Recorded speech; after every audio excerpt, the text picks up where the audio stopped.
କିଛି ଗୋଟେ ଷଡ଼ଯନ୍ତ୍ର ହେଇଥିଲା ଯେହେତୁ ଆମ ଦୁଇ ଜଣଙ୍କୁ ଅଲଗା କରିବା ପାଇଁ, କିନ୍ତୁ ସବୁର ଅନ୍ତ ଘଟି ସାରିଛି। ହଁ, ଯେହେତୁ କାଲି ମୋ ପାଖକୁ ଖବର ଆସିଲା, ମୋତେ କହିଲେ ସିଏ ଯେ ଅନୁକୁ ଟିକେ କୁହ ଆଉ କଣ୍ଟ୍ରୋଭର୍ସିଆଲ୍ ନ କରିବ। ମୋତେ ତାଙ୍କର ବିଜନେସ୍ ଉପରେ ପ୍ରୋବ୍ଲେମ୍ ହେଉଛି ନା, ତ ମୁଁ ତାଙ୍କୁ କଥା ଦେଲି ଯେ ମୁଁ କିଛି କଣ୍ଟ୍ରୋଭର୍ସିଆଲ୍ ଆସିନି, କିନ୍ତୁ ସିଏ ବି ତାଙ୍କର ସର୍ତ୍ତ ମାନିଛନ୍ତି ଯେ ମୁଁ ସୋନାଲିକି ଫେରେଇ ଦେଉଛି ଜଲ୍ଦି। ମୋତେ ଜୁନ୍ 12 ତାରିଖରେ 13 ତାରିଖରେ ପ୍ରମାଣିତ ହେଇଯିବ। ପୁଣି ଫେରିବେ ମ୍ୟାଡ଼ାମ୍? ସେଟା ମୁଁ କହିବା ପାଇଁ ଚାହୁଁନି ଓପନଲି। ଯେତେବେଳେ ଫେରିବେ ଆପଣମାନେ ସମସ୍ତଙ୍କୁ ମୁଁ ନିମନ୍ତ୍ରଣ ପିଲା କରିବି। ପିଲା ଅପେକ୍ଷା କରିଛି ମା ନିଶ୍ଚିତ ମା ପାଖକୁ ନିଶ୍ଚିତ ହିଁ ଛୁଆ ପାଖକୁ ମା ଫେରିବ ବୋଲି ଆଶା ଭରସା ଅଛି। ଏବେ ଗୋଟେ ଭିଡ଼ିଓ ଭାଇରାଲ୍ ହେଉଛି, ଜନ୍ ବୁଲୁଛନ୍ତି ହାତ ଧରିକି ଯାଉଛନ୍ତି, ତମ ଗୀତ ହେଉଛି ଭାଇରାଲ୍ ହେଲାଣି। ସେଇଟା ସତ ବୋଲି ପ୍ରମାଣିତ ହବ ଆଗକୁ। ଷ୍ଟାଟସ୍ ବି ପଡ଼ୁଛି। ସେଇଟା ସତ ବୋଲି ପ୍ରମାଣିତ ହେଇଯିବ ବହୁତ ଜଲ୍ଦି। ଗୋଟେ ଭୁଲ ହୋଇଗଲା ଏମିତି ଜନ୍ର ଯେ ମ୍ୟାଡ଼ାମ୍ ପୁରା କହିଲେ ଯେ ମୁଁ ଆଉ ଯିବିନି, ଯିବାକୁ ଚାହୁଁଛି। କିଛି ଗୋଟେ ଷଡ଼ଯନ୍ତ୍ର ହେଇଥିଲା ଯେହେତୁ ଆମ ଦୁଇ ଜଣଙ୍କୁ ଅଲଗା କରିବା ପାଇଁ, କିନ୍ତୁ ସବୁର ଅନ୍ତ ଘଟି ସାରିଛି। ମ୍ୟାଡ଼ାମ୍ ଏବେ ଆସିବ ରାଜି? ସେଇଟା ତ ଏବେ କହିବିନି, କିନ୍ତୁ ଆପଣ ସ୍ପଷ୍ଟ ଭିଜୁଆଲ୍ ଦେବି ଆପଣମାନଙ୍କ ମାଧ୍ୟମରେ। କଥା ହେଇଛନ୍ତି ମ୍ୟାଡ଼ାମ୍ ସହିତ? ସେଇଟା ତ କହିପାରିବିନି ଓପନଲି, କିନ୍ତୁ ମାଧ୍ୟମତାରେ ସବୁ କଥା ଚାଲିଛି। ମ୍ୟାଡ଼ାମ୍ ମନା କରୁଛନ୍ତି ଗଲେ କଥା ହେବା, କାହିଁ କହୁଛ? ନା ନା, ମୋତେ କିଛି କହିନାହାନ୍ତି।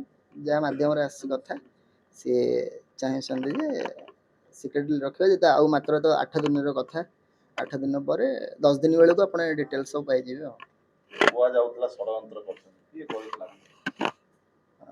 ଚାହୁଁନି ଆଉ ସେ ନାଁ ଧରିବା ପାଇଁ। କାହିଁ କଥା ବହୁତ ସିଏ ହାରାସମେଣ୍ଟ ହେଇସାରିଲେଣି, ସମସ୍ତଙ୍କ ଆଗରେ ବି ସେ କହୁଛନ୍ତି ଯେ ମୋତେ ଆଉ କଷ୍ଟ ଦେଉଛି ଜନ୍ ବୋଲି। କିନ୍ତୁ ମୁଁ ଆଉ କଷ୍ଟ ଦେବା ପାଇଁ ଚାହୁଁନି, ଖାଲି ଏତିକି ତାଙ୍କୁ ଗୋଟେ ସୁନ୍ଦର ବାର୍ତ୍ତା ଦେବା ପାଇଁ ଚାହୁଁଛି।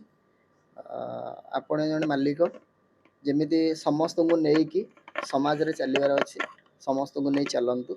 ଆଉ ଗର୍ବ ଅହଙ୍କାର ଏଇଟା କାହାର ରହିନାହିଁ କି ରହିବ ବି ନାହିଁ। ଆପଣ ଯେମିତି ମାଲିକ ଥିଲେ, ଯେମିତି ଆପଣଙ୍କୁ ସବୁ କଳାକାର ଆଉ କମିଟି ମାନେ ଆଉ ସମସ୍ତେ ଯେମିତି ଆପଣଙ୍କୁ ସହ ସମ୍ମାନ ଦେଉଥିଲେ, ସେମିତି ଆପଣଙ୍କ ସମ୍ମାନକୁ ଆପଣ ବଜାୟ ରଖନ୍ତୁ। ଜନ୍ରେ ବି ସମ୍ମାନ ଦେଉଛନ୍ତି? ନିଶ୍ଚିତ ଦେବି, ଯେହେତୁ ସିଏ ଗୋଟେ ଆମ ଭିତରେ ମାଲିକ ହୋଇଥାଇ ପାରନ୍ତି, ମୋର ନୁହେଁ ତ, କିନ୍ତୁ ଯେହେତୁ ବଡ଼ ଭାଇ ଜଣେ, ମୋର ବି ସମ୍ମାନ ଦେବାର ମୋର ଅଧିକାର ଅଛି। କିନ୍ତୁ ସିଏ ମୋତେ କିଛି ମନ୍ତବ୍ୟ ଇଆଡ଼ୁ ସିଆଡ଼ୁ କହିଥିଲେ, ତୁ ତା କରିଥିଲେ ବୋଲି ରାଗ ରୁଷାରେ କହିଥିଲେ। ମୁଁ ସେଥିପାଇଁ ମୁଁ ବି ସୋସିଆଲ ମିଡ଼ିଆରେ ବି ଜଣାଉଛି, ନାଣ୍ଡୁ ବାବୁ ଆପଣ ନିଜକୁ ଗୋଟେ ପ୍ରମାଣିତ କରନ୍ତୁ, ବହୁତ ଭଲ ମଣିଷ ଜଣେ। ଆଉ ଆପଣ 200-300 ପରିବାରକୁ ନେଇ ଚଳାଉଛନ୍ତି, ଆପଣଙ୍କଠୁ ବହୁତ ବଡ଼ କେହି ବି ନାହାନ୍ତି। ତ ସମାଜରେ ବଞ୍ଚିବା ପାଇଁ ହେଲେ ଆପଣ ସମସ୍ତଙ୍କର ଅଧିକାରକୁ ନେଇକି ବଞ୍ଚନ୍ତୁ। ନାଣ୍ଡୁ ବାବୁ କହୁଛନ୍ତି ଆମେ ପ୍ରତିକ୍ରିୟା ନେଇଥିବୁ, କହିଲେ ଜନ୍ ସ୍ତ୍ରୀ ଜନ୍ ପାଖକୁ ଯିବ ନିଶ୍ଚିନ୍ତ, ମୁଁ ତାକୁ ଅଟକେଇ ପାରିବିନି, କି ତା ସ୍ତ୍ରୀ ତା କତିକି ଫେରିବ। ସେ ମୋତେ ପ୍ରତିକ୍ରିୟା ରଖିଛନ୍ତି। ବହୁତ ଉତ୍ସାହର କଥା ସମସ୍ତଙ୍କ ପାଇଁ। ଏଇଟା କାହା ପାଇଁ ନ ହେଇଥାଇପାରେ, କିନ୍ତୁ ଗୋଟେ ଛୁଆ ପାଖକୁ ଗୋଟେ ମାଆଟା ଫେରି ଆସୁ, ସେଟା ସମସ୍ତଙ୍କ ପାଇଁ ଆନନ୍ଦ ଉଲ୍ଲାସର କଥା ରହିବ। ଆପଣଙ୍କ ସାଙ୍ଗରେ ପୁରା ଓଡ଼ିଶା ଛିଡ଼ା ହେଇଥିଲା ଆପଣଙ୍କ ଅସୁବିଧା ସମୟରେ, କ'ଣ କହିବେ? ସମସ୍ତଙ୍କୁ ଓଡ଼ିଶାବାସୀଙ୍କୁ ମୁଁ ଧନ୍ୟବାଦ ଜଣାଉଛି, ଆଉ ଭୂମିଷ୍ଠ ପ୍ରଣାମ ବି ଜଣାଉଛି। ଆଜି ସମସ୍ତେ ମୋ ପାଖରେ ଛିଡ଼ା ହେଇକି ସତଟା ସାମ୍ନାକୁ ଆସିପାରିଛି, ସେଇଟା ହେଉଛି ବଡ଼ କଥା। କିନ୍ତୁ କିଛି ଖରାପ ପ୍ରକୃତିର ଲୋକ ତାଙ୍କ ମାଇଣ୍ଡକି ୱାଶ୍ କରିଦେଇଥିଲେ, ଯେ ମିଥ୍ୟା କଥା ନେଇକି ପରିପ୍ରକାଶ କରିଥିଲେ, ଯାଇକି କୋର୍ଟର ଦ୍ୱାରସ୍ଥ ହେଇଥିଲି, କିନ୍ତୁ ସଫଳତା ହେଇପାରିଲେନି। ଆମେ ସଫଳତା ହେଇପାରିଛୁ। କହିପାରିବେ କି ଜନ୍ ଆଉ ଯୋଉ ନାଣ୍ଡୁ ବାବୁଙ୍କ ଭିତରେ ବିବାଦ ହେଉଥିଲା, ସବୁ ଅନ୍ତ ଘଟିଗଲା? ହଁ, ଯେହେତୁ କାଲି ମୋ ପାଖକୁ ଖବର ଆସିଲା, ମୋତେ କହିଲେ ସିଏ ଯେ ଅନୁକୁ ଟିକେ କୁହ ଆଉ କଣ୍ଟ୍ରୋଭର୍ସିଆଲ୍ ନ କରିବ। ମୋତେ ତାଙ୍କର ବିଜନେସ୍ ଉପରେ ପ୍ରୋବ୍ଲେମ୍ ହେଉଛି ନା, ତ ମୁଁ ତାଙ୍କୁ କଥା ଦେଲି ଯେ ମୁଁ କିଛି କଣ୍ଟ୍ରୋଭର୍ସିଆଲ୍ ଆସିନି, କିନ୍ତୁ ସିଏ ବି ତାଙ୍କର ସର୍ତ୍ତ ମାନିଛନ୍ତି ଯେ ମୁଁ ସୋନାଲିକି ଫେରେଇ ଦେଉଛି। ଥାର୍ଡ ପାର୍ଟି ଯୋଉ ମଝିରେ ବସିକି ପ୍ଲାନିଂ କରୁଛନ୍ତି ବା ଗେମ୍ କରୁଛନ୍ତି, ସେମାନଙ୍କୁ କ'ଣ ମେସେଜ ଦେବେ? ସେମାନେ ତ ପର ଘର ଭାଙ୍ଗିବା ଜାଣିଛନ୍ତି, କିନ୍ତୁ ନିଜ ଘର ଉପରେ ସେ ସଜାଡ଼ିବା ଜାଣିନାହାନ୍ତି। ସେ ସେଇ ପ୍ରକୃତିର ମଣିଷ ବୋଲି ଆଜି ପର ସଂସାରକୁ ଭାଙ୍ଗୁଥିଲେ, କିନ୍ତୁ ସେ ବୋଧେ ତାଙ୍କ ନିଜ ସଂସାର ବି କେତେବେଳେ ନା କେତେବେଳେ ଭାଙ୍ଗିଯିବ। ନାଇଁ, ମୁଁ ତ ତାଙ୍କ ମାନଙ୍କୁ ସମ୍ମାନ ଦେବା ପାଇଁ ଚାହୁଁଛି। ଯୋଉ ବଡ଼ ଭାଇ ହୁଅନ୍ତୁ, ଯିଏ ବି ହୁଅନ୍ତୁ, ଆ ଭିତରେ ଇନଭଲ୍ଭ ରହୁଥିଲେ, ତ ଦୟାକରି ସେ ଭିତରେ ଇନଭଲ୍ଭ ରୁହନ୍ତୁନି।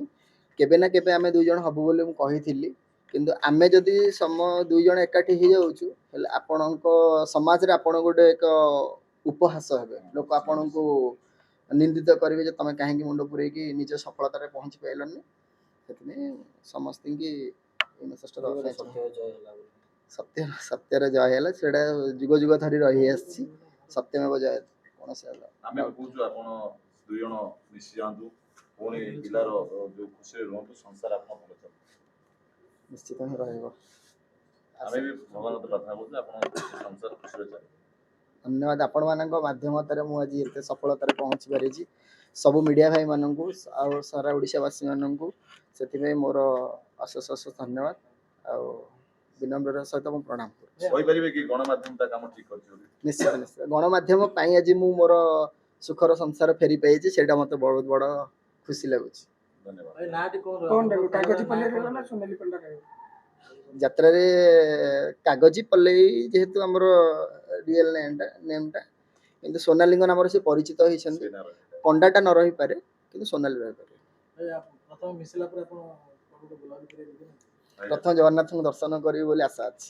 ପୁରୀ ପ୍ରଭୁ ଜଗନ୍ନାଥ ଆପଣ ମାନସିକ ଥିଲା, କିନ୍ତୁ ବହୁତ ଦିନର ମାନସିକଟା ଏବେ ପୂରଣ ହେବାକୁ ଯାଉଛି ଆଉ। ଜଗନ୍ନାଥ ଆପଣଙ୍କୁ ଆଶୀର୍ବାଦ ରଖନ୍ତୁ, ଘଣ୍ଟ ଉଡେଇ ମାର। ଧନ୍ୟବାଦ।